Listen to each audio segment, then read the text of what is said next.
D-Bud, I'm excited for what's about to take place here because we're all about to get smarter. And, last season is when this entire segment kicked off, and this year it's going to be grander, bigger, badder, bolder, and better. Oh, yeah. And, ladies and gentlemen, it is time for Everything DB. You see, Darius Butler's is DB. Okay.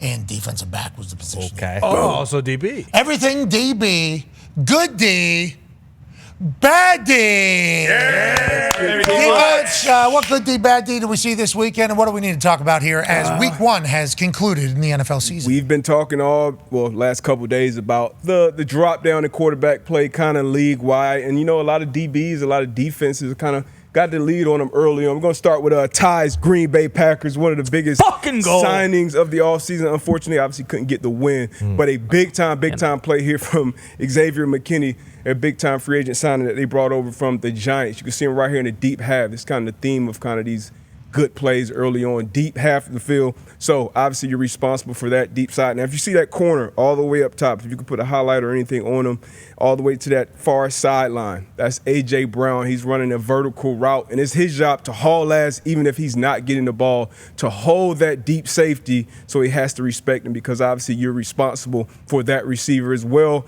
as that receiver running down the middle of the field. And Quay Walker does a tremendous job playing that middle run through, being underneath that receiver to force the quarterback to put air on the football. And once he does, Xavier McKinney does a great job putting his foot in the ground. It almost looks like a combine drill, how perfect it is, putting his foot in the ground, coming back lateral, covering so much ground, and then obviously finishing that tremendous play with picking it off. 3rd and 15, obviously a big third down. If you go to the next play, you can see it even better from the TV copy. Ooh. Yeah, it's a great visual here. Boom, great exit out. You can feel that number one receiver, eyes on the quarterback as good zone defenders do. And once again, you see the linebacker underneath. He does his job and finishes it with the great interception. So great start for Where are we getting these clips from? Is this NFL Pro on NFL Plus Premium? Yeah, better. Yeah, we love that. The angles they have. Hey, listen, at one point we potentially talked a little bit of shit on NFL Plus because the rollout was certainly interesting. They're like, you can hear preseason games on NFL Plus. We're like, maybe a season too early to roll this thing out. They have built up NFL Plus. And the NFL Plus Premium thing now, not only every single angle, the all 22 database of stats. That you can, so good. So easy, so quick. NFL Plus Premium's NFL Pro is the real deal. And if you're a fantasy player or a prop bettor or anything like that, they have trends, stats, fucking all the, it is. Really nice. The next gen shit built right into it. It's phenomenal. But nonetheless, that was a great piece of film right there. Hey, here's another one from another former Giant safety, Julian Love. Some good things happen once you leave New York, I guess. See, Bo Nix, he had a rough start out there, and that Seahawks secondary was a big reason why. You see Julian Love once again in the deep half. Now, you only have a tight end backside, one receiver on that backside to hold that backside safety. And now his eyes, once again, as a zone defender, as a deep zone defender, as a safety, your eyes are on the quarterback. You got to feel everything else. And when you're a quarterback, I had a coach, a great DB coach, Chuck Pagano, head coach. Hey, don't be eye-fucking the quarterback. For quarterbacks, don't be eye-fucking the receivers. Don't be staring them down because these DBs in this league are too fast, too athletic, and they cover too much ground. Great job, great awareness by him, getting his feet down, inbounds, and securing his interception. I believe he made a very similar interception on the sideline like this for the New York Giants as well, but great job by the Seahawks secondary. Almost great uniforms. Those uniforms should be their permanent uniforms. Every week, probably the best. Yeah, I love the Dolphins throwbacks as well, but I think those are the best. Kelly Greens are pretty nice, but those Seahawks throwbacks. What about Pittsburgh Steelers? The Bumblebees. Bumblebees. Those are sweet. I got Cold throwbacks are nuts. From those. Yeah, they moved the thing. Change it a little too much. Yeah. Acme Packers with the brown helmets. Obviously. What about the Giants? Giants. Oh, that one. If they would have played football good at all, I think it would have been a little better. They had to sell a negative amount of those jerseys. The amount they gave away versus number of sales, I assume they're in the red. For sure. I assume they're in the red. $10 million. And the only reason why you do all that fucking shit is so that you can sell more jerseys. That's right. Like, that is the entire gimmick. That is the entire game. Saquon Barkley has 2 jerseys in the top 5 right now for 2 different throwbacks. That's the business model. We're going to change it. They probably lost money on those jerseys. Let alone the quarterback, $40 million. Oh, my God. Lots of little money Now there. you got the sports bulb coming the out 100th saying season. Come on. they're garbage. And then he goes, if Saquon goes to Philadelphia, I'm not going to fucking If he scores 3 touchdowns in week 1. I'm not going to sleep. I don't know if that was method acting or if that is who he is. His only appearances on the most transparent Hard Knocks in the history of Hard Knocks is head down, worrying. Every fucking scene was just like this. And then that first game happens, and Mara's like, oh, worst case week 1 for him. He looks like a genius almost. Yeah, for shoot. That he does. does. He needs to Jerry Jones this fucking thing. Yeah, he needs to start putting a little bit more hands on. Yeah. He looks like a genius because he was literally through every conversation, every decision that they made this offseason. Just that's not good. We're gonna suck again. Boy. Cookouts are going to be so bad. If we were to lose our most popular guy and then he was to go to a division rival and do well, I couldn't stomach that. I'm fucked if that happens. But another owner. Wait, wasn't it Mara's fault though? Isn't that what you guys were saying? That might be the only guy with a fucking brain in that whole building. Bruce. He looks good. He looks good right now. Bit of a Nostradamus, John Mara. I'm back to some positivity though. Our O-line is the best it's been maybe in a decade. We just need a new quarterback, maybe a new head coach. All right, awesome. Maybe new GM. I believe you, Bruce. Another owner that looks like a genius, Stephen Ross down there, paid Jalen Ramsey right before this game, and he's a tone setter on defense. Didn't start off great. None of the Dolphins did really. Obviously, they had a lot of shit going on pregame, but Jalen Ramsey became the highest paid cornerback in NFL history. A few hours, I felt like, before this game. And typically, guys get paid. They might take a little year off. Playoff, nope, not Jalen Ramsey. You see him highlight on this 4th and 1. First play of the fourth quarter and cover all 53 yards to haul ass. And, just that. What a shot. I mean, that entire defense. I mean, and AJ, I know you remember these, like the pursuit drills, the pursuit angles, all these drills. And this is why guys can't cut sideline to sideline, back and forth, and circle the field like you see on high school, sometimes even in college, because there's so much speed on the field. And you can see, obviously, Jalen Ramsey leading the charge here. Here we go. Boom. There we go. Go. Yeah, you don't need your superstar corner that gets paid $1 billion to do this, but when he does, man, that makes your team that much better. Are you kidding me? Look how much they ran. Yeah. Awesome. Yeah. You know what I mean? I mean, and obviously you got 2 up here or whatever, but that's like Because if they were swarming ball. I mean, that is swarming ball. And then the collision at the end of that, they were the ones doing the hitting as opposed to an offense, because I was very lucky to be a part of a lot of offenses that had cutback in it. Steve Slayton, Noah Devine in college. I mean, Pat White, there was a and normally the offense, when you get to the other side, very favorable position. Defense tired, also out of position. So normally there's some physicality that goes. Backs. Yeah, boom, dead. Old school. Pat White obviously did his thing to Connecticut. It's still a living highlight that you can go find out there. This time it was like defense on the cutback all the way. They were the ones delivering the hit. You got to feel good about this Dolphins defense, Gumpy. Legit, you lose Christian Wilkins, which is obviously a huge tone setter. But now one of your richest guys, who's an icon guy, is playing the hardest and hitting the hardest. I mean, that's good news for the Dolphins defense this year, right? He was doing the talking after the game, after McDaniel did too. So it feels like Ramsey's the real leader of this defense, which is awesome to see. Okay. Has he been in this position before?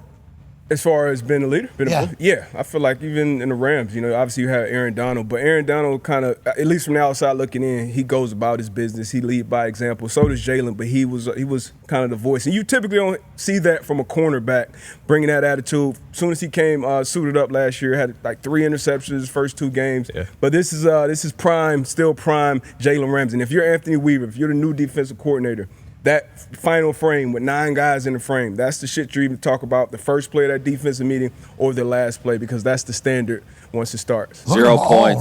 Zero points in the second half also they gave up.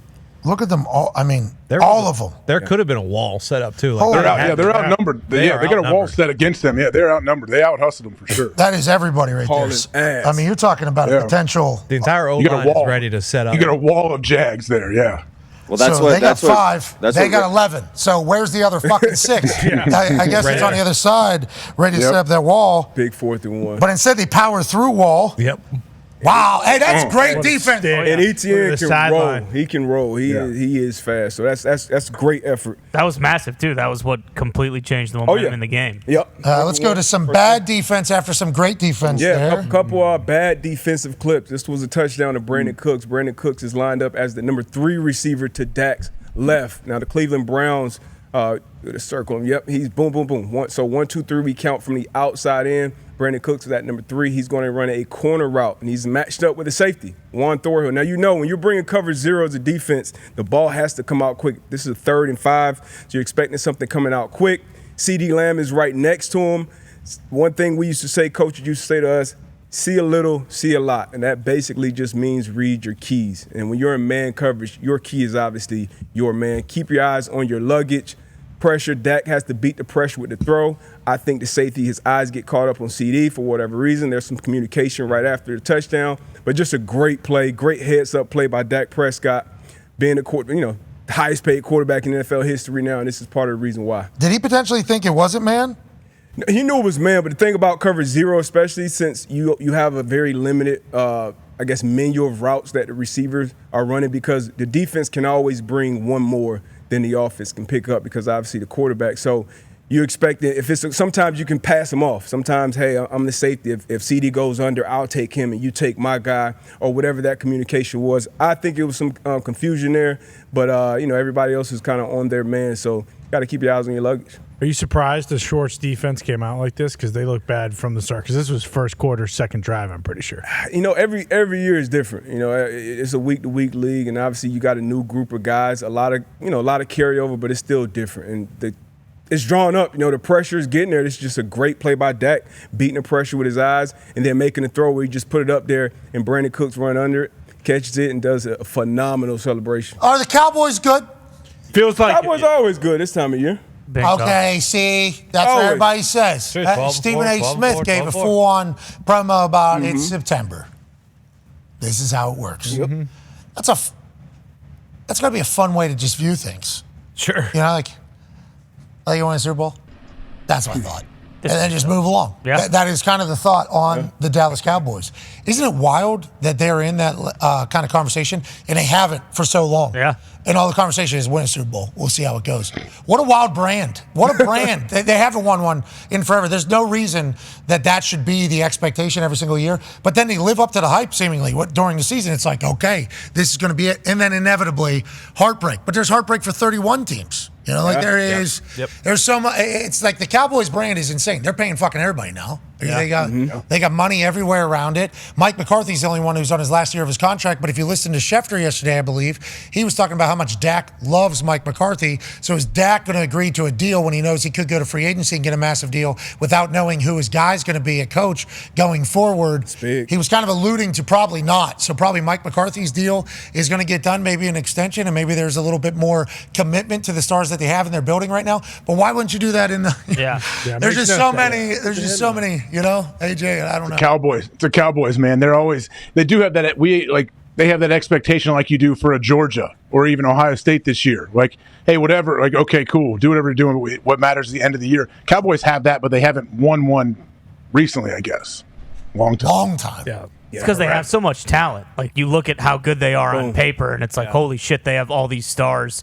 And then a lot of times in the playoffs, it's not like, like last year, like they got their asses kicked. Like it was never even, we were talking about how good they were. This team, at home, this team should, is this the team that can finally go to the NFC Championship and win? And it's like, no, they got beat by the youngest team in the league by fucking 4 touchdowns. Tough day to lay an egg.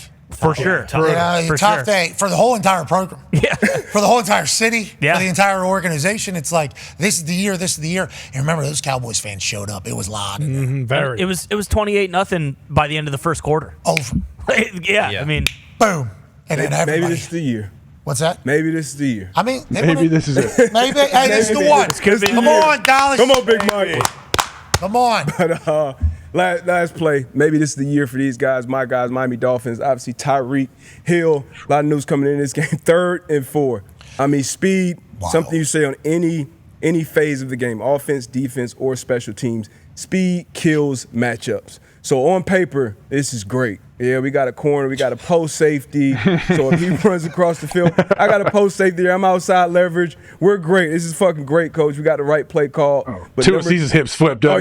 Tua sees those hips that way. He's like, we're out. It's over. And what AJ's talking about soon, if you run it back a little, Number 5 right there up top. As soon as those hips open up towards Tyreek, Tua knows, and Tua does some work with his eyes. He knows there's no way 5 is going to be able to open those hips. Then once you get that, it is over. It's a foot race, and nobody's beating Tyreek Hill in the foot race. So right there. Over. Game over. Oh, it's done. It's over. Yeah. Yeah. That's a tough spot to be because this guy right here is the fastest guy on earth, potentially. Hasn't even thrown the ball yet. Yep. It's over. He sees it though. Only chance you got is at that safety if you maybe hit a speed turn. So that's basically you're turning your back to Tyreek, facing that end zone down there, and then kind of just go uphill. But at that point, you're playing for That's still allowing the catch. He's got too many. He's still going to catch Speed it. turn is still allowing the catch, but he stops the touchdown. Exactly. At least you can tackle him maybe on the 30-yard line. But once you flip those hips that way, it's over. That's not good. It's good night. That's not good. That's not good, D. But guess what? Lost season left to get that fixed. Yes, sir. Plenty. If you don't make mistakes, how do you ever learn? Good question. Now, there's some people, I guess, that never made a mistake. Jesus Christ. It's only one. Yeah. No, he made a mistake. No, he trusted the wrong Italians. people. No. Yeah. Judas? Jeez. First off, Well, it was could Romans. say that. First off, Whoa. That was a mistake. it was the I'm Romans. just talking about learning from your mistakes and growing and everything like that. Sure. That's what I was talking about. Some people that make mistakes over and over again Yeah, don't those- learn from those and continue to make Like who? those mistakes. We don't need to mention any names, but there's people out there. I mean, we fuck up. Yeah. All Every time. day. We try not to make the same mistake twice. It has happened. Obviously, we hope it will never happen again. But those teams that are on bad D today, never going to be on here again. Nope. That's good news. And the people that are on good D, they're going to be on here every week. Way to go, D-Butch. That's phenomenal, D-Butch. Really, I feel like I get so much smarter in that entire thing.